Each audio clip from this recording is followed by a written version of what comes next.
Hello students, welcome back. हमने अपनी पिछली वीडियो में पढ़ा था व्यंजन संधि के कुछ जो नियम हैं उनके बारे में, जहाँ पर हमने पढ़ा था कि त का मेल अगर किसी स्वर अथवा ग, ध, द, ध, ब, भ, र के साथ होता है तो त के स्थान पर हम किसका प्रयोग करते हैं? द का। जैसे सत प्लस इच्छा तो सदिच्छा, त के जगह पे हमने किस चीज़ का प्रयोग किया? द का। उसी तरह त या द का मेल श से होने पर त या द के स्थान पर हम क्या प्रयोग करते हैं? च और श। क्या प्रयोग करते हैं? च और श। जैसे उत, यहाँ है उत प्लस श्वास तो उच्छ्वास होगा, क्योंकि हमने त की जगह पे च का प्रयोग किया। और यहाँ पर देखिए सत प्लस शास्त्र तो सच्छास्त्र। यहाँ पे क्या है? त की जगह पे हमने किसका प्रयोग किया है? च का। त की जगह पे च का प्रयोग किया है और द की जगह पे किसका प्रयोग किया है? श का। त या द का मेल ह से होने पर दध हो जाता है। जैसे पद प्लस हति पद्धति, उत प्लस हार उद्धार। ठीक है, त या द का मेल ह से होने पर तद हो जाता है।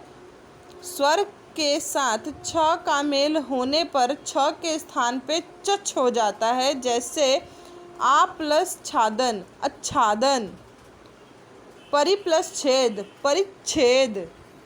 उसी तरह यहाँ पर आप लोगों को दिए हुए हैं ये सब चीज़ें जो हैं, किसको कहाँ पर बदलेंगे तो क्या बनेगा, किसको किसके साथ मेल करेंगे तो क्या बनेगा।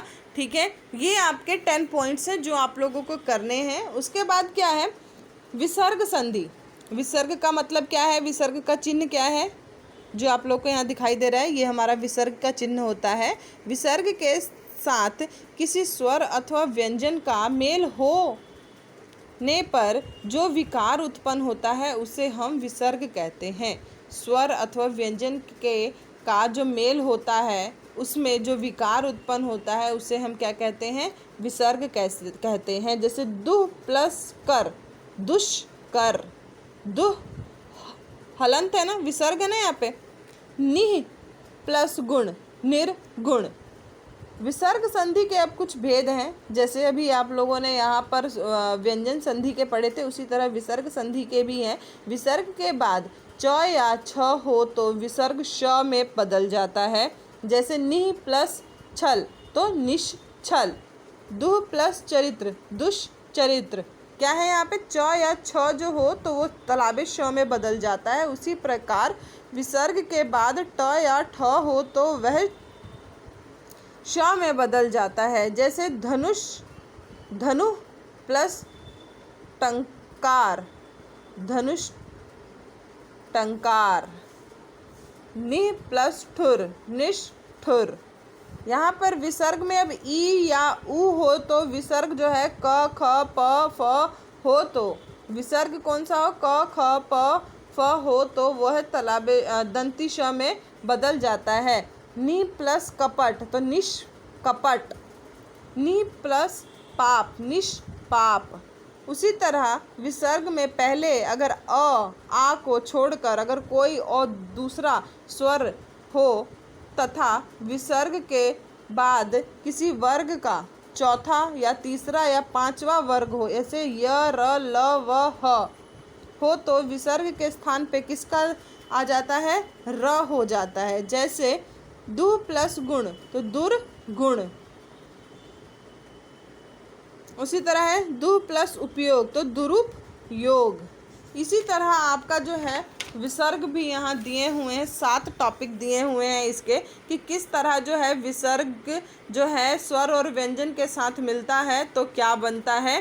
ठीक है स्टूडेंट, ये जो है आपको कर लेना है, किस तरह से ये बदलेगा, किसके साथ जाएगा तो क्या बनेगा। इसके 7 टॉपिक है जिसमें मैंने आप लोगों को 4 टॉपिक करा दिए हैं, 4 पॉइंट्स करा दिए। 3 पॉइंट्स हैं जो आप लोग खुद से करेंगे, जिसमें एक ये लास्ट वाला जो है वह मैं आपको बता देती हूँ। विसर्ग के बाद तलाबिश दंतिश मूर्धन्य होने पर या तो विसर्ग यथावत रहता है, यानी जैसा है वैसा ही रहता है, या अपने से आगे वाले वर्ण में बदल जाता है। जैसे निह प्लस संदेह, निसंदेह, जैसा था वैसा ही आ गया। अथवा निस्संदेह भी हो सकता है, ठीक है। निह प्लस सहाय, निसहाय या निस्सहाय, निस्सहाय भी हो सकता है। यहाँ पे देखिए दो दो दिए हुए हैं। किस तरह से जो है, अगर तलाबिश दंतिश मूर्धन्य श हो तो जो है वह जैसे का तैसा भी आप लिख सकते हैं, वो भी जो है सही उत्तर कहलाएगा। हिंदी की कुछ संधियां जो हैं वह कैसे हैं? भाषा में अनेक परिवर्तन उच्चारण के कारण भी होते हैं। भाषा में जो परिवर्तन होते हैं वह क्या है? उच्चारण यानी कि प्रोनाउंसिएशन की वजह से भी होते हैं।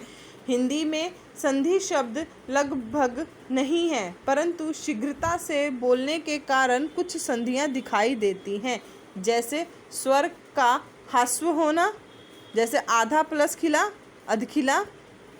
ब का भ होना, तब प्लस ही, तब प्लस ही दोनों को जोड़ेंगे तो तभी होगा। ब का भ हो जाना। प्रत्यय के योग से बनी संधि, जैसे मामा प्लस एरा, ममेरा, ये प्रत्यय के द्वारा बना है। प्रत्यय पता है ना आपको, अंत में लगता है। मूल शब्द के अंत में क्या लगता है? प्रत्यय लगता है। तो यहाँ प्रत्यय का अगर योग से संधि बना रहे हैं तो मामा प्लस एरा क्या बनेगा? ममेरा। उसके बाद है दोनों पदों का छोटे हो जाना, जैसे लेना और देना। लेना प्लस देना दोनों एक जैसे ही हैं, जितने शब्द लेना में उतने ही देना में है, लेकिन वो क्या है? छोटा हो जाएगा। कैसे? लेना प्लस देना मतलब लेन देन।